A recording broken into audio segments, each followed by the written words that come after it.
పక్కనే కూర్చొని ధైర్యం చెప్పాను. అది కూడా తప్పేనమ్మో?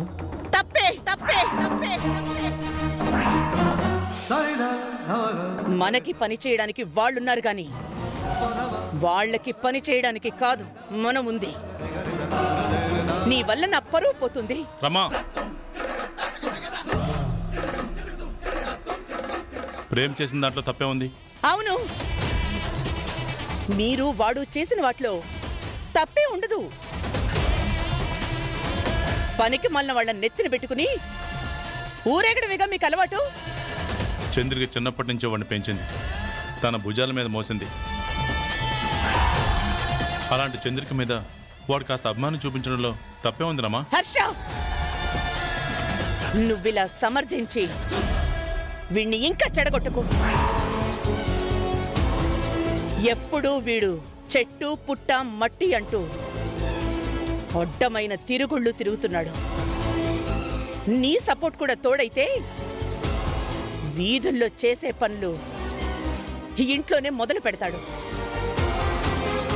నా వాళ్ళు నా స్థాయికి తగ్గట్టుండాలి. మీ స్థాయి మీరు తగ్గించుకుని నా పరువు తీయకండి. పరువుల గురించి మాట్లాడుకోవడానికి వాడు చేసిన చెడ్డ పనేం కాదు. సాటి మనిషికి సహాయం చేయమని చెప్పాల్సిన పెద్దవాళ్ళం మనం. కానీ అది తప్ప నువ్వు చెప్తున్నావు. చంద్రికేం బయట మనిషి కాదు. కొన్ని సంవత్సరాలుగా ఈ ఇంట్లోనే ఉంది. ఈ ఇంటి కోసం ఎంతో చేసింది. అలాంటి తన పక్కన కూర్చొని తనకు టాబ్లెట్ ఇవ్వడం, తన కాళ్ళు నొక్కడం, చేతులు పట్టుకోవడం నీకు తప్పేమో కానీ నాకేం తప్పనిపించట్లేదు. ప్రేమ్, నువ్వు చేసింది మంచి పనే.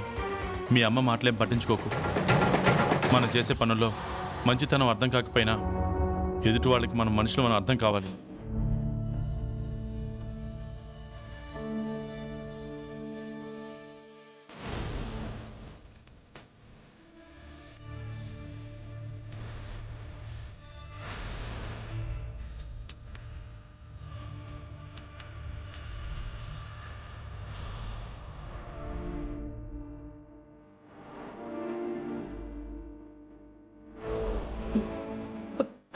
చందు, నువ్వు కూర్చో.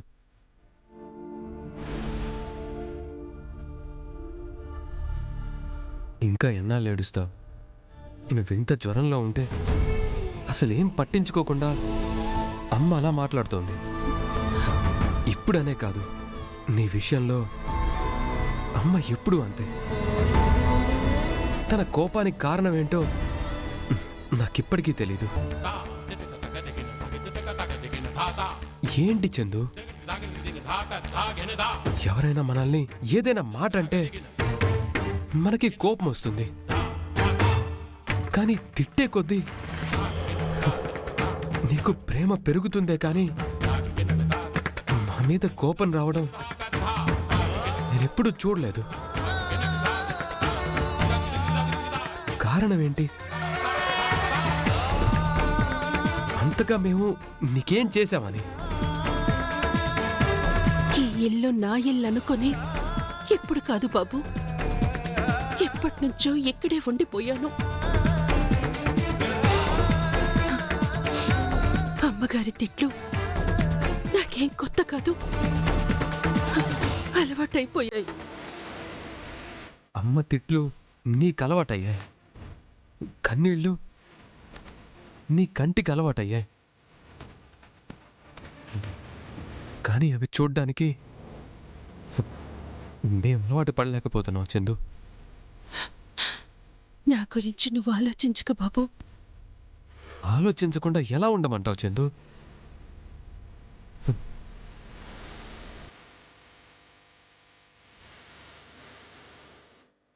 నాకేదైనా బాలేదంటే విలవిల్లాడిపోతావు. నాన్నకేదన్నా కష్టం అంటే నువ్వు కుంగిపోతావు. అన్నయ్య విషయంలో కూడా అంతే,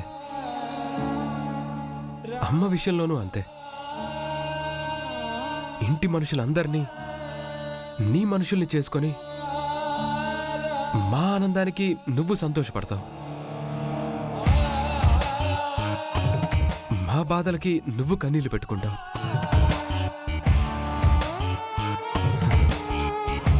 కానీ నీకేదైనా అయితే మాత్రం ఇక్కడ పట్టించుకోవడానికి ఎవ్వరూ లేరు. కనీసం నీ గురించి ఆలోచించే తీరిక కూడా ఇక్కడెవ్వరికీ లేదు. వద్దు చందు, ఆకలేసినప్పుడు అమ్మలా అన్నం పెట్టావు. ఆ అభిమానంతో చెప్తున్నాను.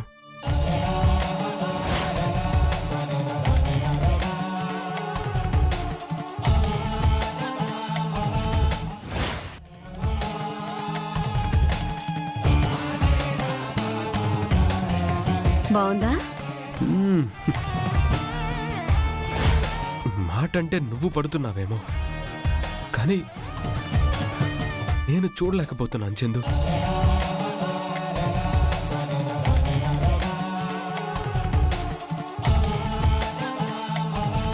వెళ్ళిపో చందు.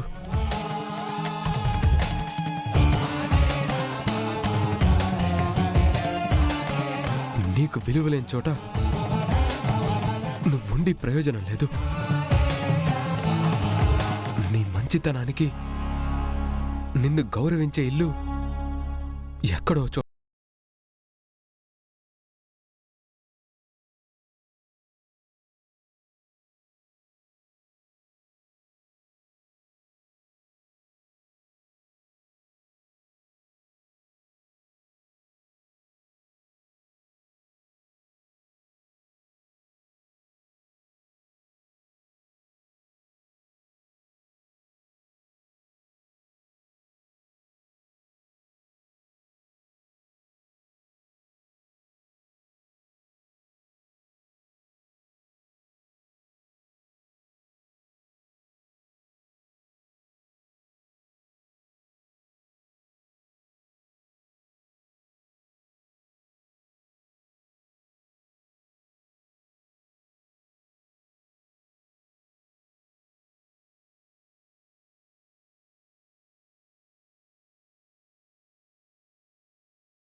పిచ్చితనం ఉండకూడదు.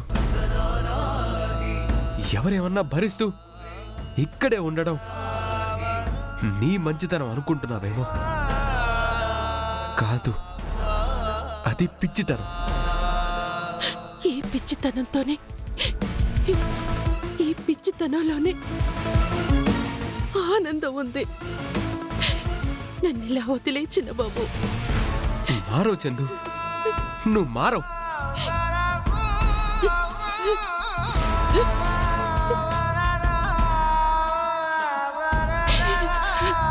నువ్వనుకున్నంత సులభం కాదయ్యా వెళ్ళిపోవడం. ఈ ఇంటితో నాకున్న సంబంధం కేవలం పని మనిషి కాదు, అంతకు మించిన అనుబంధం ఉంది.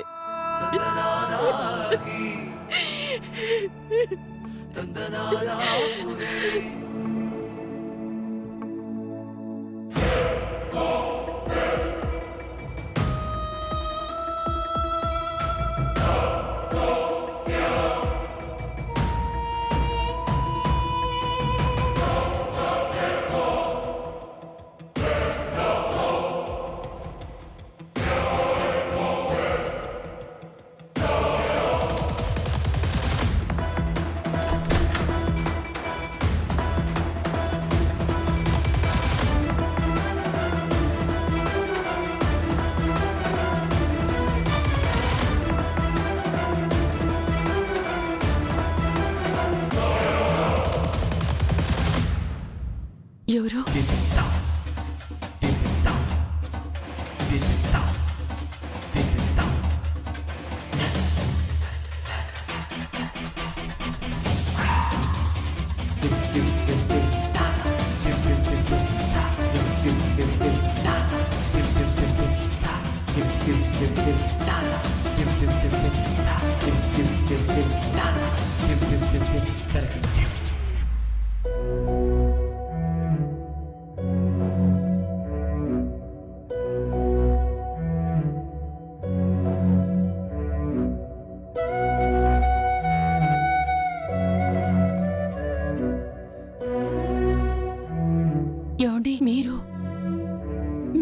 ఎందుకొచ్చారండి? నా తప్పుకు నువ్వు శిక్ష అనుభవిస్తుంటే రాకుండా ఎలా ఉండగలను?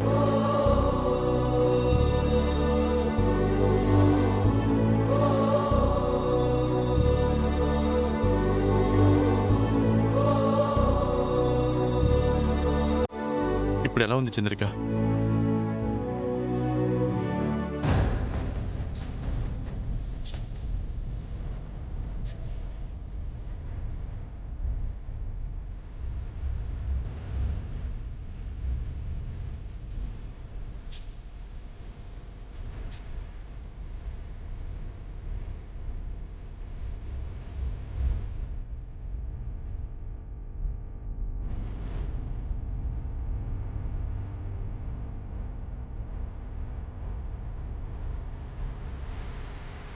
స్వామి, నా కోసం ఈనాడు నేను కోరుకోలేదు, కానీ చంద్రిక కోసం నీకు చేతులెత్తి మొక్కుతున్నాను. తనకు త్వరగా తగ్గేలా చూడు. తను బాగుంటే నీ ఇల్లు బాగుంటుంది.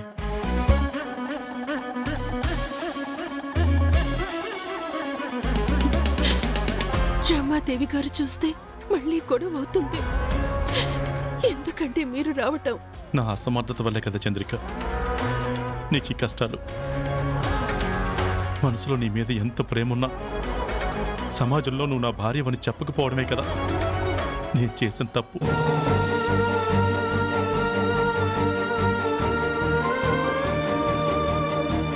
నా తప్పుకి 25 సంవత్సరాలుగా నువ్వు నరకం అనుభవిస్తూనే ఉన్నావు. నన్ను వదిలిపెట్టి వెళ్ళలేక, నాకు దూరంగా బతకలేక నా కోసం నువ్వు మాటలు పడుతున్నావు. ఎవరవునన్నా కాదన్నా మీరు నా భర్త అండి. నా భర్తను చూడకుండా నేనెలా ఉంటాను? నేను కష్టపడుతూ ఉంటే మీ కళ్ళల్లో కనిపించే బాధలో మీ ప్రేమ కనిపిస్తుంది. ఆ ప్రేమను వదులుకొని నేనెక్కడికి వెళ్తానండి? భార్యగా నేను మీ ఎదురుగానే ఉండాలని కోరుకుంటాను. పని మనిషిగానైనా నేను ఇక్కడే ఉంటాను, కానీ మీకు దూరంగా మాత్రం వెళ్ళలేను. ప్రేముండి ప్రయోజనం ఏముంది? ఏం చేస్తున్నాను నీకోసం? రమాదేవి నిన్ను కొడుతున్నా తిడుతున్నా అంటారా ఇలా నిలబడుతున్నాను, కానీ మాట మెదులుతున్నానా?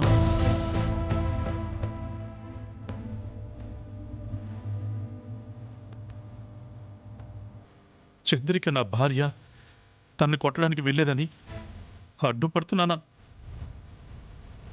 భార్యాభర్తలమని మనకు మాత్రమే తెలుసు. మన మధ్య అనుబంధం తెలియని పిల్లలు ఒకడు అమ్మలా గౌరవిస్తూ ఉంటే ఇంకొకడు పని మనిషిలో అవమానిస్తున్నాడు.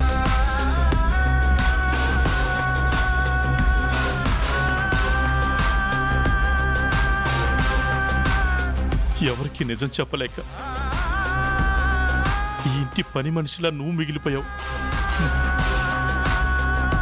చేతగాని వల్ల నేను మిగిలిపోయాను. ఈ గుండె తట్టుకోలేకపోతుంది చంద్రిక.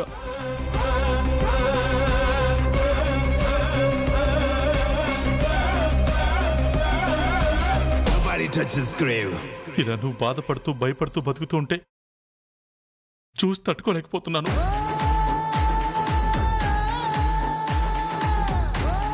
ఆవేశంలో ఎక్కడ బయటపడిపోతాను, ఎక్కడ నిన్ను తీసుకుని బయటికి వెళ్ళిపోతానని నాకు చాలా భయం వేస్తుంది చంద్రిక.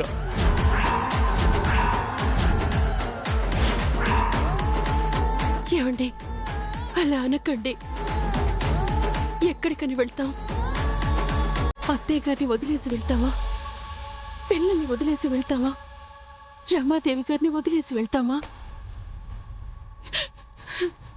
ముందు ఆవిడ, తర్వాత నేను. ఈ ఇంట్లో వాళ్ళ కోసం ఎంత కష్టమైనా భరిస్తాను, కానీ నా వల్ల ఈ ఇంట్లో ఒక్కరు కూడా కష్టపడకూడదు. నీ మంచితనం రామాదేవికి అర్థం కావట్లేదు. అర్థం చేసుకుంటుందన్న నమ్మకం నాకు లేదు. అందరూ బాగుండాలని నువ్వు ఈ ఇంటి మనిషి అయ్యుండి పని మనిషిలా బతుకుతున్నావు.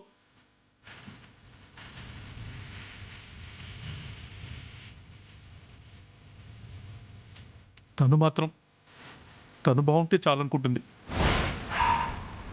ఆస్తి, అధికారం, అంతస్తు అంటూ తన మాట తను కూడా వినని విధంగా బతుకుతోంది. అన్నిటికీ కారణం నేనే. నీకు ఇవ్వాల్సిన స్థానం నీకు ఇచ్చుంటే ఈ ఇంట్లో తనతో పాటు సమానంగా నీ గౌరవం ఉండేది.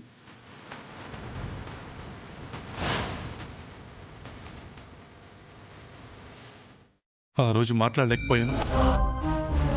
ఈరోజు మాట్లాడే అవకాశం లేదు. అందుకే భరించలేనప్పుడు నిన్ను తీసుకుని దూరంగా వెళ్ళిపోవడం తప్ప నాకు వేరే మార్గం కనిపించడం లేదు.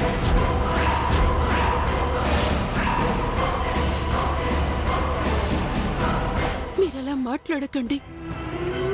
వెళ్ళిపోవడానికి ఎక్కడికని వెళ్ళిపోతాం? అందరికీ దూరంగా వెళ్ళి ఎంతకాలం అని బతుకుతాం? నన్ను ఓ మాట అన్నా నేను భరిస్తాను. నన్ను కొట్టినా, నా అక్క కొట్టిందనో, తల్లి కొట్టిందనో నా మనసుకి సర్ది చెప్పుకుంటాను. అంతేకాని నా వల్ల మీరు కానీ ఈ ఇంట్లో వాళ్ళు కానీ బాధపడితే మాత్రం నేను తట్టుకోలేనండి. దయచేసి ఇక నా గురించి మీరు బాధపడకండి.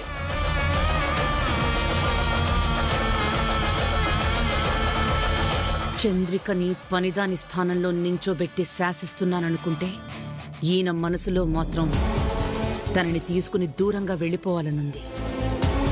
అవకాశం వస్తే నిజంగానే అన్నంత పని చేసేలా ఉన్నాడు. ఎట్టి పరిస్థితుల్లోనూ హర్ష నా చేజారిపోకూడదు, నాకు దూరంగా వెళ్ళిపోకూడదు.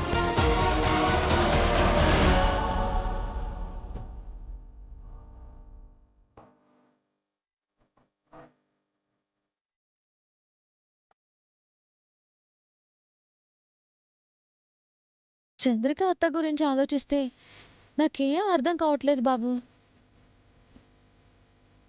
అవును బాబు, ఏది అడిగినా చెప్పదు. ఎంత బాధపడినా ఆ క్షణం వరకే. తర్వాత మనం ఆ విషయం మర్చిపోలేకపోయినా తను మర్చిపోయినట్టు హ్యాపీగా నవ్వుతూ ఉంటుంది. అది చంద్రికమ్మ అదృష్టం. అలా మర్చిపోగలుగుతుంది కాబట్టే ఈ ఇంట్లో ఇన్నాళ్ళుగా ఉంది. అవును డ్రైవర్ బాబు, మా అత్త చాన్నాళ్ళుగా ఈ ఇంట్లోనే ఉంటుంది అని చెప్పింది. అంటే నువ్వు కూడా అప్పటి నుంచే ఉంటున్నావు కదా. మా అత్త గురించి నీకేమైనా తెలుసా? ఏమైనా అంటే? అదే బాబు, ఇక్కడ ఇన్ని కష్టాలు పడుతూ కూడా ఎందుకుంటుంది? ఆ విధంగా జ్వరంతో ఉన్న మనిషిని తిట్టారు, కొట్టబోయారు. అయినా కానీ ఇక్కడే ఉండాల్సిన అవసరం ఏముంది? ఆ బాధలన్నీ ఎందుకు భరిస్తుంది? ఎందుకు అన్నదానికి నా కారణం తెలిచ్చా. చివరికి తన బాధ చూడలేక వెళ్ళిపోమ్మని చెప్పాను కూడా. అయినా కానీ ఎన్ని బాధలు పడినా నేను ఇంటి నుంచి కదలను అంది. అదే ఎందుకని? అంతగా ఇంట్లో ఉండాల్సిన అవసరం ఏముంది? ఇక్కడ చేసే పనులు వేరే ఎక్కడైనా సగం చేసినా చాలు. మా అత్త చాలా గౌరవంగా సంతోషంగా బ్రతుకుతుంది. దానికి తోడు పైసా కూడా జీతం తీసుకోదంట. రూపాయి డబ్బులు తీసుకోకుండా ఇన్ని మాటలు పడుతూ ఇన్ని కష్టాలు భరిస్తూ ఎందుకు ఉండాలి ఇక్కడ? నువ్వు చెప్పినట్టే నిజంగానే వెళ్ళిపోవచ్చు కదా. నువ్వు నన్ను అడుగుతున్నావు. నేను ఇదే ప్రశ్న చంద్రికమ్మని అడిగాను, కానీ తన దగ్గర నుంచి సమాధానం లేదు. నేను నీలా బాధపడుతున్నాను చా. నా ఆకలి నాకన్నా చంద్రికమ్మకే బాగా తెలుసు. ఈ ఇంట్లో వాళ్ళకి ఎప్పుడేం కావాలో వాళ్ళకంటే చంద్రికమ్మకే బాగా తెలుసు. అంత జాగ్రత్తగా చూసుకునే మనిషిని ఎవరు జాగ్రత్తగా చూసుకోవట్లేదు. అందరి గురించి ఆవిడ ఆలోచిస్తుందే కానీ తన గురించి గురించి ఎవ్వరూ ఆలోచించట్లేదు. నిజంగా ఈరోజు నేను చాలా బాధపడుతున్నాను. చంద్రికమ్మ బాధపడుతుంటే చూస్తూ తట్టుకోలేకపోయాను. కానీ ఏం చేయగలం? తిట్లు తిన్న చంద్రికమ్మే వాళ్ళు ఎన్నన్నా నేను మాత్రం ఇక్కడే ఉంటాను అంటే ఏం చెప్పగలం చాం? మనం బాధపడితే ప్రయోజనం లేదు చాం. చంద్రికమ్మే మారాలి. తనకి తానే ఆలోచించుకొని ఎటన్నా వెళ్ళిపోవాలి. ఏంటో డ్రైవర్ బాబు, నేను అడిగినా చెప్పదు, నువ్వు అడిగినా చెప్పలేదంటున్నావు. ఇక మనం చేయగలిగేదేముంది? తను బాధపడుతుంటే చూసి బాధపడ్డం తప్ప